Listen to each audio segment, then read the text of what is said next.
اعوذ باللہ من الشیطان اللعین الرجیم بسم اللہ الرحمن الرحیم الحمد للہ رب العالمین الصلاة والسلام علی اشرف الانبیاء والمرسلین وعلی آلہ طیبین الطاہرین المعصومین الذین اذہب اللہ عنہم الرجس وطہرہم تطہیرا اللہم صلی علی محمد وآل محمد اللہم اخرجنا من الظلمات الوہم واکرمنا بنور الفہم اللہم افتح علینا ابواب رحمتک وانشر علینا خزائن علومک برحمتک یا ارحم الراحمین السلام علی الحسین وعلی علی ابن الحسین وعلی اولاد الحسین وعلی اصحاب الحسین۔ عزیزان محترم، ایام محرم ہیں، حضرت سید الشہداء علیہ آلاف التحیت وثنا کی مظلومیت کے ایام، عزاداری کے ایام، حزن و غم کے ایام، حضرات اہل بیت علیہم الصلاۃ والسلام کی قربانی کے ایام ہیں، اور ان ایام میں ہم آپ کے ساتھ حدیث شریف کسا کے بارے میں گفتگو کر رہے ہیں، اور آج ہمارا موضوع گفتگو حدیث کسا کی قراءت کے آداب آپ کی خدمت میں بیان کرنا ہے۔ سب سے پہلے تو آپ کی خدمت میں اس موضوع کو بے بانگ دہل بیان کر دوں کہ روایات میں حدیث شریف کسا سے متعلق کوئی ایسا خاص ادب بیان نہیں کیا گیا کہ حدیث شریف کسا بطور خاص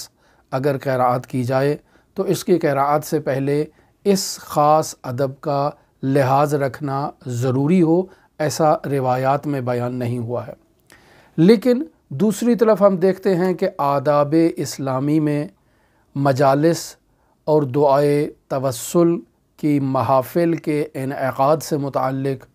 وہ شخص جو خداوند متعال کی عبادت کرنا چاہتا ہے، خداوند متعال کے حضور راز و نیاز کرنا چاہتا ہے، خداوند متعال کے حضور اپنی حاجات کے مطالبے کے لیے دعا کرنا چاہتا ہے، توسل کرنا چاہتا ہے، تو ایسی مجالس سے متعلق کچھ عمومی آداب اسلامی تعلیمات میں بیان ہوئے ہیں۔ ان آداب کی رعایت کرنا حدیث شریف کسا کی قراءت سے پہلے یا زیارت عاشوراء کی قراءت سے پہلے ان آداب کی رعایت کرنا نہایت ضروری ہے۔ الغرض ہم یہ عرض کریں کہ کوئی بھی عمل انسان انجام دے رہا ہے تو اس عمل کو انجام دینے سے پہلے ان عمومی آداب کی رعایت کرنا نہایت ضروری ہے۔ اگر آپ کو یاد ہو تو ہم نے حدیث شریف کسا سے متعلق جو دوسری گفتگو کی اور جو دوسرا درس کیا، اس درس میں ہم نے بطور واضح اس مطلب کو بیان کر دیا کہ جس جگہ پر انسان توسل کرتا ہے، خداوند متعال سے راز و نیاز کرتا ہے، اس مقام کا پاکیزہ ہونا نہایت ضروری ہے۔ پس عمومی آداب میں مکان توسل، مکان عبادت اور مکان دعا کے لیے یہ ضروری ہے کہ وہ مکان پاک و پاکیزہ ہونا چاہیے، یعنی ظاہری طور پر ہر قسم کی نجاست سے، ہر قسم کی آلودگی سے، ہر قسم کی پستی سے اور پلیدگی سے پاک و پاکیزہ ہونا چاہیے۔ لہٰذا گھر کی جو صفائی ہے وہ نہایت ضروری ہے، بالخصوص اس مکان عبادت کی صفائی رکھنا بہت ضروری ہے اور اسے پاک و صاف رکھنا نہایت ضروری ہے۔ اگر انسان کا گھر جو ہے وہ مکڑی کے جالوں سے آلودہ ہو تو اس گھر میں شیاطین داخل ہوتے ہیں اور شیاطین کا اس گھر میں بسیرا ہوتا ہے۔ لہٰذا رسول خدا صلی اللہ علیہ وآلہ وسلم سے نقل شدہ روایت جسے مرحوم شیخ حر آملی نے وسائل شیعہ کی جلد نمبر 5 میں صفحہ نمبر 322 کے اندر درج کیا ہے کہ بیوت الشیاطین من بیوتکم بیت العنکبوت، کہ شیطان کے گھر، آپ کے گھروں کے اندر جو شیطان کے گھر دائر ہو چکے ہیں، جو قائم ہو چکے ہیں، ان میں سے ایک گھر جو ہے وہ مکڑی کا جالا ہے۔ پس انسان کو یہ چاہیے کہ جب بھی اس کے گھر میں مکڑی کا جالا بننا شروع ہو فوراً اسے صاف کر دے اور اپنے گھر سے اس جالے کو ختم کرے۔ تو بطور معمول وہ افراد کے جو ایسے امور کو تلاش کرتے ہیں جس سے ان کا گھر آسیب زدہ نہ ہو، ان کا گھر کسی قسم کی جو منفی اور نیگیٹو انرجی ہے اس سے پاک و پاکیزہ ہونا چاہیے۔ تو ان افراد کو یہ چاہیے کہ وہ باقاعدگی کے ساتھ اپنے گھر میں جالوں کو ختم کریں۔ جو مکڑی کے جال گھر میں لگتے ہیں ان کو فوراً صاف کیا جائے، چونکہ یہ شیطانی گھر ہیں رسول خدا صلی اللہ علیہ وآلہ وسلم کی روایت کے مطابق۔ لہٰذا اگر کوئی شخص دعا کرنا چاہتا ہے تو جس مقام پر اور جس جگہ بیٹھ کر وہ دعا کر رہا ہے یا جس جگہ کو انسان نے اپنے لیے محل عبادت قرار دے رکھا ہے، اس جگہ کو حد اقل پاک و پاکیزہ صاف ستھرا ہونا چاہیے، بالخصوص مکڑی کے جالوں سے اسے صاف ہونا چاہیے۔ باطنی نجاست سے بھی یہ گھر انسان کا پاک و پاکیزہ ہونا چاہیے، یعنی انسان جس جگہ بیٹھ کر خداوند متعال کی عبادت کر رہا ہے، نماز پڑھ رہا ہے، دعا کر رہا ہے، اس گھر کو مباح ہونا چاہیے۔ یہ ایک فقہی مسئلہ ہے۔ اگر مکان مصلی غصبی ہے تو اس غصبی مکان میں عبادت نہیں ہوتی ہے، دعا بھی نہیں ہوتی ہے ایسے مکان پر۔ لہٰذا ایک شخص جو دعا کرنا چاہتا ہے، توسل کرنا چاہتا ہے، اسے یہ ضروری ہے کہ وہ اس باطنی نجاست یعنی گھر کے غصبی ہونے سے اپنے گھر کو پاک و پاکیزہ رکھے۔ اور تیسری چیز جو اس گھر میں عبادت کرتے وقت نہایت ضروری ہے، جس کا خیال رکھنا ضروری ہے، وہ ہے خوشبو لگانا۔ ایک دفعہ انسان اس مکان کو معطر کرتا ہے، ایک دفعہ انسان خود کو معطر کرتا ہے۔ ابھی ہماری گفتگو مکان سے متعلق ہے، لہٰذا مرحوم علی قاضی طباطبائی رحمۃ اللہ علیہ جہاں حدیث شریف قصہ کی قراءت کے آداب بیان کرتے ہیں تو وہ بھی باقاعدہ اس ادب کو وہاں ذکر کرتے ہیں کہ جب حدیث شریف قصہ کی قراءت کی جائے تو باقاعدہ وہاں خوشبو لگائی جائے، جیسے ہمارے معاشرے میں اگربتیاں لگائی جاتی ہیں، اسی طرح اسلامی آداب میں اور اسلامی تعلیمات میں کچھ خوشبوئیں ایسی ہیں جن کو بیان کیا گیا ہے، جیسے مسک ہے، جیسے عود ہے، جیسے کافور ہے، جیسے عنبر ہے، جیسے قندر ہے، جیسے گلاب ہے، نرگس ہے، وغیرہ وغیرہ بہت ساری ایسی خوشبوئیں ہیں جن کے بارے میں روایات بیان کی گئی ہیں اور ان کی اہمیت کو بیان کیا گیا ہے۔ یعنی خوشبو کے استعمال کو ظاہری خوبصورتی کا ایک عامل قرار دیا گیا ہے، خوشبو کے استعمال کو باطنی طہارت کا بھی ایک ذریعہ قرار دیا گیا ہے۔ لہٰذا خوشبو کے استعمال سے روایات میں یہ مطلب بیان ہوتا ہے کہ انسان کا دل مضبوط ہوتا ہے، انسان کی جسمانی قوت میں اضافہ ہوتا ہے، انسان کی عقل پختہ ہوتی ہے۔ لہٰذا رسول خدا صلی اللہ علیہ وآلہ وسلم سے روایت کافی میں نقل ہے، جلد نمبر 6 ہے، صفحہ نمبر 510 ہے اور حدیث نمبر 6 ہے۔ رسول خدا صلی اللہ علیہ وآلہ وسلم فرماتے ہیں کہ الطیب یشد القلب، یعنی خوشبو جو ہے وہ انسان کے قلب کو مضبوط کرتی ہے۔ لہٰذا رسول خدا صلی اللہ علیہ وآلہ وسلم کی عملی سیرت میں بھی خوشبو کا لگانا اور استعمال کرنا نہایت اہمیت کے ساتھ بیان کیا گیا ہے۔ حضرت امام جعفر صادق علیہ آلاف و تحیت و ثنا سے ایک روایت بیان ہوئی ہے جس میں یہ بیان کیا جاتا ہے کہ اگر انسان 2 رکعت نماز خوشبو لگا کر پڑھتا ہے تو یہ 2 رکعت نماز بغیر خوشبو کے 70 رکعات نماز سے زیادہ افضل ہے۔ لہٰذا آداب اسلامی میں اس مطلب کو باقاعدگی کے ساتھ بیان کیا گیا ہے کہ جب بھی انسان وضو کرے تو اسے وضو کے بعد خوشبو لگانا چاہیے۔ رسول خدا صلی اللہ علیہ وآلہ وسلم کی سنت میں بھی ہم اس چیز کو مشاہدہ کرتے ہیں کہ آپ صلی اللہ علیہ وآلہ وسلم جب بھی وضو فرماتے تھے تو باقاعدہ مسک سے اپنے آپ کو معطر کرتے تھے اور خوشبو لگایا کرتے تھے۔ لہٰذا اگر آپ دیکھیں تو قرآن مجید میں بھی باقاعدہ مسک کا ذکر ہے، سورہ مطففین کی آیت نمبر 25 ہے اور آیت نمبر 26 ہے۔ بالخصوص آیت نمبر 26 میں اس مطلب کو خداوند متعال بیان کر رہا ہے، جہاں ارشاد ہوتا ہے بسم اللہ الرحمن الرحیم یسقون من رحیق مختوم ختامہ مسک،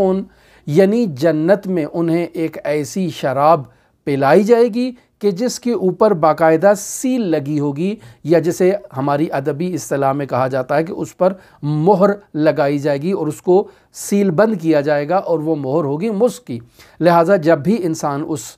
شراب کو استعمال کرنا چاہے گا بہشت میں تو کھولنے کے لیے پہلے اس کی سیل کھولی جائے گی، اور جیسے ہی انسان اپنے ہاتھ اس پر لگائے گا تو پورا جو ماحول ہے وہاں خوشبو سے معطر ہو جائے گا، اور جب تک انسان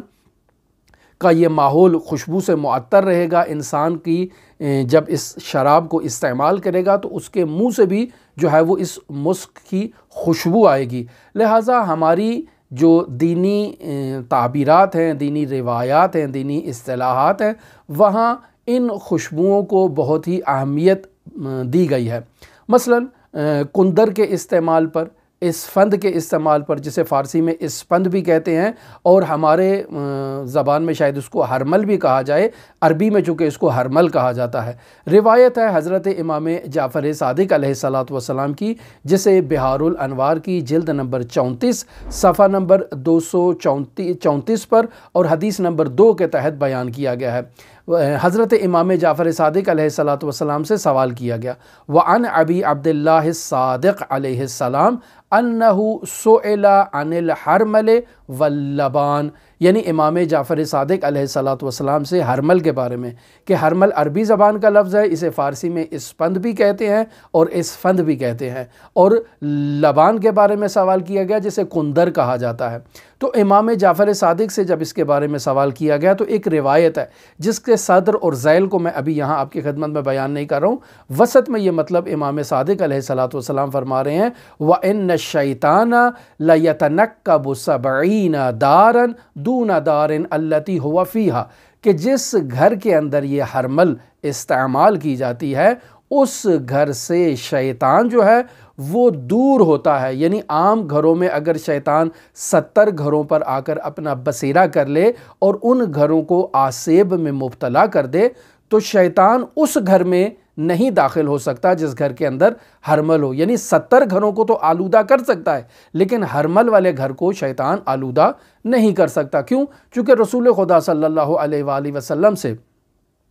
روایت نقل ہوئی ہے کہ جس روایت میں باقاعدہ اس مطلب کو بیان کیا جاتا ہے کہ ہرمل کے ہر پتے کے ساتھ، ہر دانے کے ساتھ خداوند متعال نے ایک فرشتے کو مامور اور موکل کر رکھا ہے کہ جو اس کی حفاظت کرتا ہے جب تک اس کا استعمال نہیں ہوتا یا یہ ختم نہیں ہو جاتا۔ لہٰذا بزرگان اسلامی اور ہمارے فقہا یا ہماری بزرگ شخصیات جو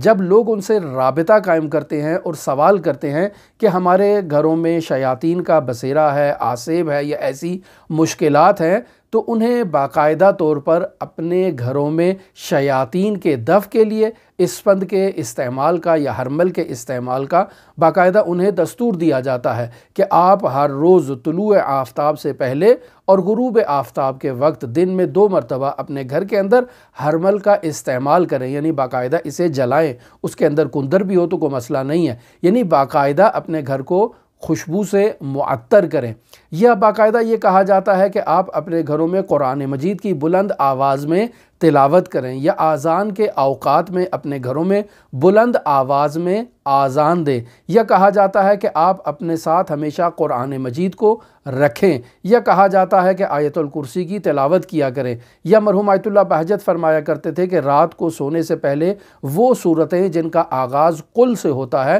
ان صورتوں کی قراءت کی جائے۔ یا بعض بزرگان نے تو یہ بھی کہا ہے کہ 11 دن تک باقاعدہ اپنے گھر میں سورہ بقرہ کی تلاوت کی جائے تاکہ آپ کا گھر آسیب اور ایسی چیزوں سے پاک و پاکیزہ ہو، شیاطین سے پاک و پاکیزہ ہو۔ یہ ہماری گفتگو کا موضوع نہیں ہے، ہم صرف خوشبو کے بارے میں بیان کرنا چاہ رہے تھے کہ وہ شخص کہ جو دعا کی محفل کو منعقد کرنا چاہتا ہے اس کے لیے یہ ضروری ہے کہ وہ اپنے اس ماحول کو جہاں وہ دعا کرنا چاہتا ہے اس ماحول کو باقاعدہ خوشبو سے معطر کرے، اگربتی لگا لے، وہاں مسک استعمال کرے، وہاں عنبر استعمال کرے، وہاں لوبان استعمال کرے، ہرمل استعمال کرے۔ یہ وہ خوشبوئیں ہیں کہ جن کا اسلامی تعلیمات میں بیان باقاعدہ طور پر ملتا ہے۔ لیکن وہ شخص کہ جو باقاعدہ حدیث شریف قصہ کی قرأت کرنا چاہتا ہے اس شخص کے لیے بھی عمومی آداب کی رعایت کرنا ضروری ہے۔ مثلا آداب اسلامی میں بیان ہوا ہے کہ انسان باقاعدہ مسواک کرے، باقاعدہ اپنے منہ کو پاک و پاکیزہ کرے۔ لہٰذا وضو کے آداب میں بھی باقاعدہ مسواک بیان کی گئی ہے۔ لہٰذا انسان جب وضو کر رہا ہے تو وضو کرتے وقت خود کو مسواک سے پاکیزہ کر لے، یعنی اپنے منہ کی صفائی کر لے۔ لہٰذا یہ نہایت ضروری ہے، اور آداب میں وہ شخص کے جو دعاؤں کی قراءت کرنا چاہتا ہے، ایسی محافل کا انعقاد کرنا چاہتا ہے کہ جن محافل میں دعاؤں کی قراءت کی جانی ہے، یا جن محافل میں انسان خیر و برکت کے لیے، حاجات کی قبولیت کے لیے خداوند متعال کے حضور دعا کرنا چاہتا ہے، التجا کرنا چاہتا ہے، تو اس شخص کے لیے جو آداب بیان کیے گئے ہیں وہ یہ ہے کہ یہ وضو کرے، اور وضو کرتے وقت مسواک بھی کرے۔ پس جب بھی انسان دعا کرنا چاہتا ہے تو دعا کرنے کے لیے اسے باوضو ہونا چاہیے، اسے مسواک کرنی چاہیے، اسے پاک و پاکیزہ لباس پہننا چاہیے، قبلہ رخ ہو کر اسے بیٹھ جانا چاہیے، حضور قلب کے ساتھ باقاعدہ خداوند متعال کے حضور دعا کرنی چاہیے، اور خود کو بھی خوشبو لگانی چاہیے، یعنی انسان اپنے لباس کو، اپنے بدن کو خوشبو سے معطر کرے۔ یعنی ایک مرتبہ تو انسان اپنے ماحول کو اور اس فضا کو معطر کر رہا ہے جس فضا میں بیٹھ کر وہ دعا کرنے لگا ہے، لیکن دوسری مرتبہ انسان خود کو، اپنے لباس کو، اپنے بدن کو خوشبو سے معطر کرے۔ یہ بھی باقاعدہ آداب دعا میں بیان کیا جاتا ہے۔ لہٰذا انسان کو ان آداب کے ساتھ خداوند متعال کے حضور دعا کرنی چاہیے۔ اور سب سے اہم مطلب کہ جب انسان دعا کرنے لگا ہے تو اسے اس بات کا یقین ہونا چاہیے کہ وہ جو دعا کر رہا ہے، بالخصوص حدیث شریف قصہ کی جب قراءت کر رہا ہے تو اسے اس بات پر یقین ہونا چاہیے کہ حضرات اہل بیت علیہ السلام اس محفل دعا میں موجود ہیں۔ لہٰذا مرحوم آیت اللہ بہجت رحمۃ اللہ علیہ سے میں پہلے بھی آپ کی خدمت میں یہ مطلب نقل کر چکا ہوں کہ وہ فرماتے ہیں دیدے شدے، یعنی دیکھا گیا ہے۔ کیا دیکھا گیا ہے؟ کہ وہ محافل کے جہاں پر حدیث شریف قصہ کی قراءت کی جاتی ہے وہاں حضرت صاحب العصر والزمان تشریف لاتے ہیں، اور خمسہ طیبہ علیہم السلام بھی اس محفل میں تشریف لاتے ہیں۔ لہٰذا انسان کا عقیدہ ہونا چاہیے کہ جب وہ حدیث شریف قصہ کی قراءت کر رہا ہے تو یہ پاکیزہ ہستیاں وہاں پر موجود ہیں۔ لہٰذا آداب عمومی کی رعایت کرنا،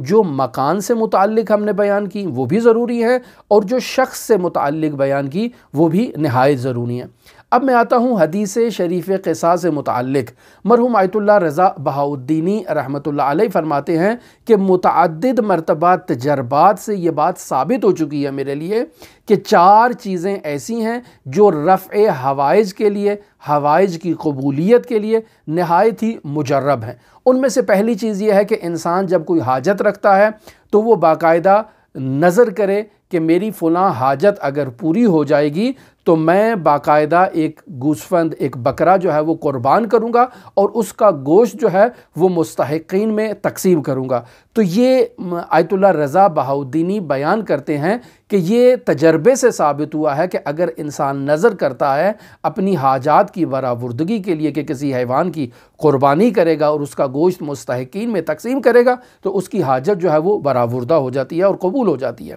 یا دوسرا آیت اللہ بہاؤالدینی فرماتے ہیں کہ حدیث شریف کی قصہ کی قراءت بھی تجربے سے ثابت ہوا ہے کہ انسان کی حوائج کی برآوردگی کے لیے، حوائج کے پورا ہونے کے لیے نہایت ہی مجرب عمل ہے۔ یا اس کے علاوہ فرماتے ہیں صدقہ دینا۔ صدقہ ویسے بھی روایات اسلامی میں بیان ہوا ہے کہ انسان سے آفات و بلیات کو دور کرتا ہے، دفع کرتا ہے، اور انسان کے لیے جو ہے وہ خیرات و برکات کو قریب لانے میں ایک مثبت کردار ادا کرتا ہے۔ یا درود شریف کی قراءت، اللہم صلی علی محمد و آل محمد، باقاعدہ درود شریف کی قراءت بھی انسان کے لیے حوائج کی برآوردگی کے لیے مجرب عمل ہے۔ لہٰذا مرحوم آیت اللہ رضا بہاؤالدینی رحمۃ اللہ علیہ باقاعدہ طور پر حدیث شریف قصہ کا ایک خاص عمل بیان کیا کرتے ہیں، اور اس میں آداب جو آیت اللہ رضا بہاؤالدینی نے بیان کیے ہیں وہ یہ ہیں کہ پہلے ایک اجتماع منعقد کیا جائے۔ ضروری نہیں کہ بہت ہی بڑا اجتماع ہو، آپ 5 افراد کو بھی جمع کر سکتے ہیں، آپ 12 افراد کو بھی جمع کر سکتے ہیں، 14 افراد کو بھی جمع کر سکتے ہیں، 7 افراد کو بھی جمع کر سکتے ہیں، جتنی آپ کی توان ہے کچھ افراد کو جمع کریں، اور اس محفل میں، جس محفل میں یہ افراد آپ نے جمع کیے ہیں، 14,000 مرتبہ درود شریف اللہم صلی علی محمد و آل محمد کی قراءت کی جائے۔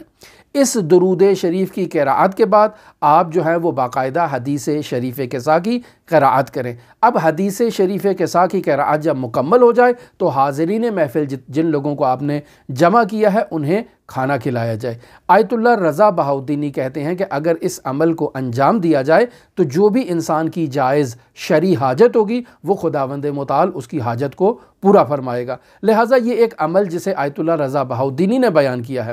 اسے ایک دفعہ بھی کیا جا سکتا ہے یا اس وقت تک اس عمل کو جاری رکھا جا سکتا ہے جب تک انسان کی حاجت پوری نہیں ہوتی ہے۔ البتہ اگر اس میں آپ صدقہ بھی اضافہ کر لیں تو یہ بھی انسان کی حوائج کی برآوردگی کے لیے نہایت مجرب ہے، اور اگر قربانی کو بھی اضافہ کر لیں تو آیت اللہ رضا بہاؤدینی نے جو 4 چیزیں بیان کی ہیں حوائج کی برآوردگی کے لیے، جو مجربات بیان کیے ہیں، وہ چاروں اس عمل کے اندر جو ہے نا وہ شامل ہو جائیں گے، اور انسان کو یقین ہو جائے گا کہ اس کی حاجت جو ہے نا وہ خداوند متعال کے حضور قبول ہو چکی ہے۔ مرحوم آیت اللہ بہجت رحمۃ اللہ علیہ بھی ہم ان سے آپ سے نقل کر چکے کہ بیماروں کو شفا یابی کے لیے باقاعدہ حدیث شریف قصہ کی قراءت کا حکم دیا کرتے تھے۔ یا اس کے علاوہ اگر انسان کوئی حاجت رکھتا ہے، کسی مشکل میں مبتلا ہے، ایسی حاجت اور ایسی مشکل کہ جو طرق عادیہ سے حل ہونا جس کا ممکن نہ ہو، تو اس کے لیے بھی آیت اللہ بہجت رحمۃ اللہ علیہ فرمایا کرتے تھے کہ حدیث شریف قصہ کی قراءت کی جائے۔ لہٰذا حدیث شریف قصہ کی قراءت سے متعلق، مکان دعا سے متعلق، شخص دعا کنندے یعنی وہ شخص جو دعا کر رہا ہے اس سے متعلق جو آداب ہے وہ ہم نے آپ کی خدمت میں بیان کر دیا۔ ہماری دعا ہے کہ خداوند متعال آپ کی تمام شرعی حاجات کو اپنی بارگاہ میں قبول و مقبول فرمائے اور آپ کی تمام مشکلات کو برطرف کرے۔ آپ تمام کی جانب سے حضرت